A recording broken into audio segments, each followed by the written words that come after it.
Bonjour, je suis ravi de recevoir Fanny Limar-Wolf qui représente l'Olivier Assurance et on va pouvoir échanger ensemble sur ces thèmes de relations clients. Mais Fanny, je vous laisse d'abord vous présenter pour donner un petit peu aujourd'hui vos prérogatives au sein de l'Olivier Assurance et dans quelle mesure ces sujets de relations clients interviennent avec votre activité. Merci beaucoup de me recevoir, Vincent, aujourd'hui. Donc, je suis cofondatrice et directrice générale adjointe de l'Olivier Assurance. Et à ce titre, je m'occupe un peu de tout ce qui se passe chez l'Olivier, entre autres l'acquisition client et la qualité de service que l'on donne à nos clients. Très clair. Donc, le sujet de la relation client, il est assez fort pour les acteurs de l'assurance et puis particulièrement aussi pour l'Olivier qui connaît une forte croissance. On voit aussi une poussée un peu des technologies. Donc, comment vous voyez un peu aujourd'hui l'arrivée de ces nouvelles technologies dans le secteur de la relation client? Qu'est-ce que ça permet de simplifier les parcours clients? Voilà, quelle est un peu votre position et comment l'Olivier Assurance voit un peu cette évolution? Alors déjà, je pense qu'il y a des fondamentaux qui restent et resteront toujours les mêmes et qui sont basés sur du bon sens. Et la technologie, elle doit être au service du bon sens. Les clients, qu'est-ce qu'ils souhaitent? Ils veulent un prix attractif, ils veulent de l'expertise, ils veulent parler à des gens qui savent de quoi ils parlent, ils veulent de la rapidité dans le traitement de leurs questions, de leurs démarches, et ils veulent que la relation soit de manière générale agréable, pourquoi pas avec une pointe d'humour. Et la technologie, en fait, elle peut venir soutenir l'ensemble de ces éléments, en aidant par exemple les conseillers à répondre plus rapidement grâce à de l'automatisation, grâce à des FAQ automatisés, grâce à de l'intelligence artificielle, en aidant les clients à se servir eux-mêmes sur le site internet ou leur espace personnel s'ils le souhaitent, c'est pas une obligation, et de manière générale à mieux les connaître pour intervenir au bon moment et avec de la justesse dans ce qu'on leur propose. Donc la technologie, c'est un enabler essentiel et qui va le devenir de plus en plus. Pourquoi? Parce que, les clients sont de plus en plus exigeants, et entre nous, ils ont raison. Et deuxièmement, parce que la régulation évolue et devient de plus en plus solide pour protéger la société. Et donc, si on ne veut pas revenir en arrière et dégrader l'expérience client, il faut utiliser pleinement la technologie pour pouvoir satisfaire à nos obligations de gouvernance, tout en continuant d'améliorer la relation avec nos clients. D'accord. Et dans les parcours de souscription, du coup, aujourd'hui, les clients de l'Olivier Assurance, ils sont plutôt full digital, très humain, un mix des deux. Enfin, voilà, sans rentrer dans la précision des chiffres, c'est plus pour donner un peu la façon dont ça se passe aujourd'hui. Alors, ils sont complètement un mix des deux, puisqu'on a la moitié de nos clients qui souscrivent full en ligne et la moitié qui passent par le téléphone à un moment. Néanmoins, 100% de nos clients commencent par faire un devis en ligne. Pourquoi? Parce qu'on propose une expérience qui est la bonne pour ces clients-là, et deux, parce que ce sont des clients qui sont en recherche d'immédiateté, qui ont de l'autonomie, qui ont de l'indépendance et qui veulent faire tout seuls. Mais pour beaucoup d'entre eux, à un moment, ils ont envie de s'assurer que quelqu'un va décrocher le téléphone quand ils auront un problème, ou alors ils ont des questions particulières. On a quand même un segment de clients et une clientèle qui est plutôt jeune, qui a des primes plutôt élevées. Voilà, on ne se sépare pas de 1 000 € comme ça par Internet avec sa carte bancaire. On veut s'assurer qu'on fait le bon choix. On a peut-être des questions particulières sur les options, etc. Et donc pour nous, il est très important de proposer un service téléphonique qui décroche, qui est sympa, qui fait de l'humour, qui est basé en France pour pouvoir être présent et apporter cette réassurance. Très clair. Alors 2023, là, le début de l'année, un peu la fin d'année 2022, ça a été très marqué par l'actualité sur les intelligences artificielles conversationnelles. Même si ChatGPT a été un peu on va dire la version un peu émergée de cet iceberg, ça fait un petit moment que la compréhension du langage progresse. Comment vous, à titre personnel ou plus globalement pour l'Olivier, vous voyez un peu cette conversation, et est-ce que quelque part vous croyez qu'il va être possible de mêler ces deux types de conversations au sein d'expériences de relations clients? Je l'espère en tout cas, parce que les clients recherchent avant tout un prix attractif, et pour pouvoir garder nos prix attractifs, il faut qu'on soit en mesure d'automatiser une partie de la relation client sans perdre en qualité de service, voire même en gagnant. Et donc j'ai beaucoup d'espoir que l'intelligence artificielle nous permette de le faire. Est-ce que l'intelligence artificielle est en mesure de le faire aujourd'hui? Pas tout à fait convaincu qu'on y est, j'espère qu'on y va. En tout cas, c'est des choses qu'on explore et qu'on teste avec beaucoup d'appétit chez l'Olivier. toujours en privilégiant la perception de qualité de service par le client. Si la qualité de service est perçue comme étant dégradée, alors on n'y va pas, on attendra un petit peu et on ira plus tard. Dans tous les cas, nous, on ne voit pas un monde dans l'immédiat où on n'a plus de plateforme téléphonique, par exemple, parce que c'est encore un besoin très fort de nombreux clients. Au moment de la souscription et au moment du sinistre, un peu moins lors de la vie du contrat pour changer une adresse, etc. On est plutôt content de le faire en ligne tout seul et d'être débarrassé de la corvée le plus vite possible. En revanche, au moment de la souscription, il y a toujours cette volonté de se rassurer. Et au moment du sinistre, il faut aller vite, il faut traiter les cas particuliers. Et donc, très souvent, ça passe encore aujourd'hui par du téléphone. Très clair. Vous l'évoquiez, l'Olivier tient à avoir cette relation un peu particulière, cette tonalité spécifique, avec une petite pointe d'humour, vous l'avez mentionné à 2 reprises. Comment est-ce qu'aujourd'hui vous suivez la satisfaction des clients, l'Olivier à l'assurance ? On l'a su de manière systématique, puisqu'on mesure le NPS à chaque interaction client, qu'elle soit téléphonique ou en ligne.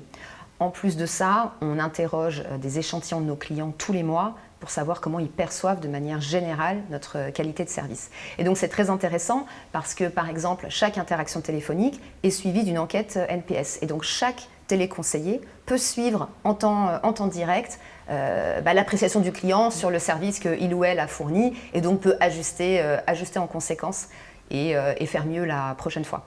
Donc nous, on le mesure de manière systématique. Et ensuite, c'est des petites améliorations, de la formation, des changements technologiques pour améliorer et rendre nos clients de plus en plus heureux. On a été élu service client de l'année 2 années de suite, donc ça, et c'est quand même une méthodologie assez solide, SK. Donc ça, c'est aussi quelque chose qui nous rassure qu'on fait du bon travail, et parce qu'il faut sans cesse être vigilant pour s'assurer qu'on continue. Très clair, donc on voit sur cet aspect mesure. Et du coup, est-ce que vous arrivez aussi à suivre le retour sur investissement, un peu des investissements qu'on réalise? C'est un peu le Graal dans ces discussions aussi, parce qu'il y a beaucoup de convictions qui peuvent être projetées derrière l'expérience et la relation client, mais à un moment, c'est aussi, est-ce que finalement ça se voit en termes de résultats?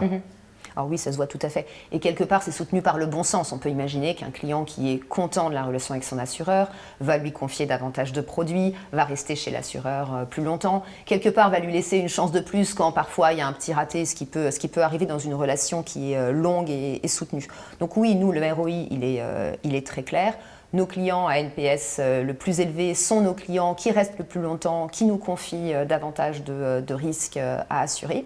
Et le ROI, il est aussi au niveau de nos conseillers et de nos équipes, puisque la technologie rend leur travail plus agréable, plus facile, leur permet de se concentrer sur vraiment les aspects personnels, relationnels et pas sur les aspects administratifs. Et tout ceci, ça rend leur job plus agréable et donc ils restent plus longtemps et donc ils sont plus contents et ils cooptent leurs connaissances. Et donc ça donne un cercle vertueux très utile pour nous. Je voulais rebondir justement sur ce thème un peu de l'advocacy, là, ce qu'on dit, le côté engager son réseau. Impression comme ça, que dans le secteur assurantiel, c'est un petit peu moins vrai que les gens finalement essayent d'onboarder leurs proches. Vous l'observez, cette capacité à avoir cette recommandation par quelqu'un qui essaye de convaincre, qu'elle mentionne et évoque avec ses proches éventuellement le fait qu'il est satisfait de sa compagnie d'assurance et du coup de le recruter? Un quart de nos clients vient par du bouche à oreille, donc oui. La réponse, elle est oui. On a beaucoup de clients qui viennent recommandés par leurs amis, leurs proches. Extrêmement fort.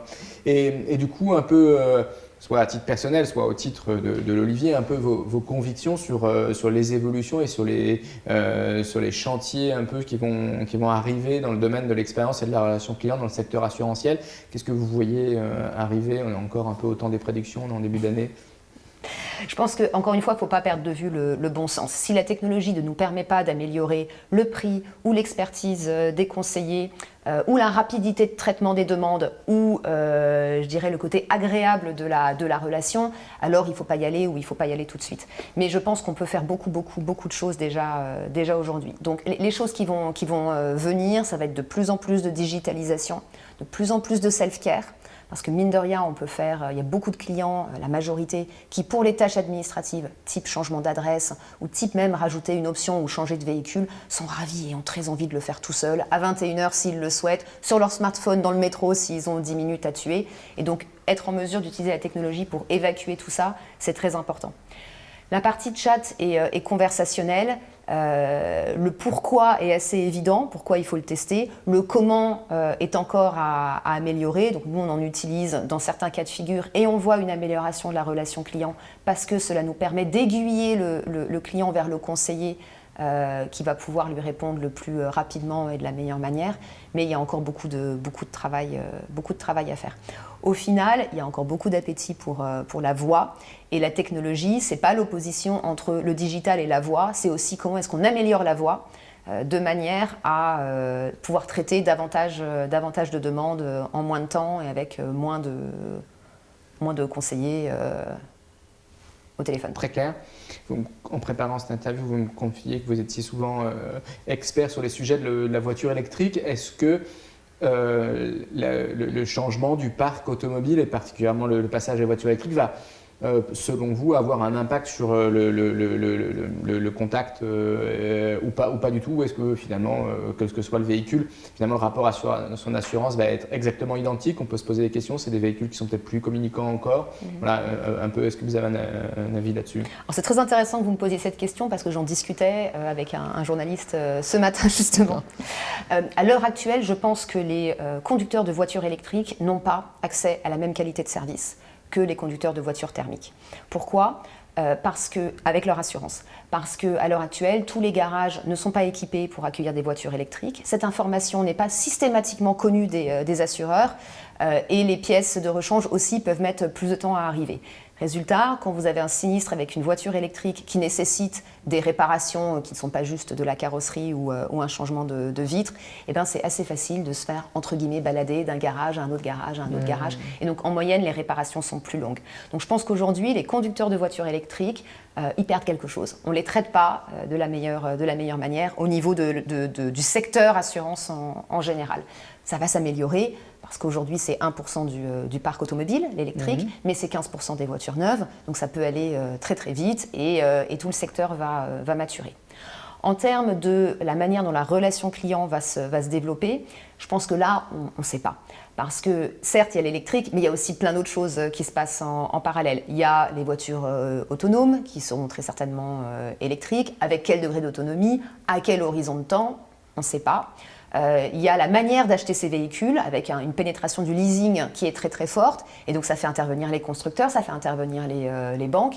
Comment l'assurance peut se placer dans ce monde? Il y a plein de façons d'y réfléchir, donc je pense que c'est très difficile de faire des prédictions. Mais ce qui est certain, c'est qu'aujourd'hui, il faut qu'en tant qu'industrie, on s'améliore dans la manière dont on traite les conducteurs de voitures électriques et qu'on soit des forces qui poussent pour une normalisation de ces véhicules au sein de toute la chaîne de valeur. Excellent, on aurait matière à continuer cet échange pendant très longtemps, mais sûrement que vous ouvrez là des questions qui seront traitées très prochainement. Et merci de ce regard expert sur tous ces sujets et au plaisir de continuer l'échange. Merci beaucoup Fanny. Merci Vincent.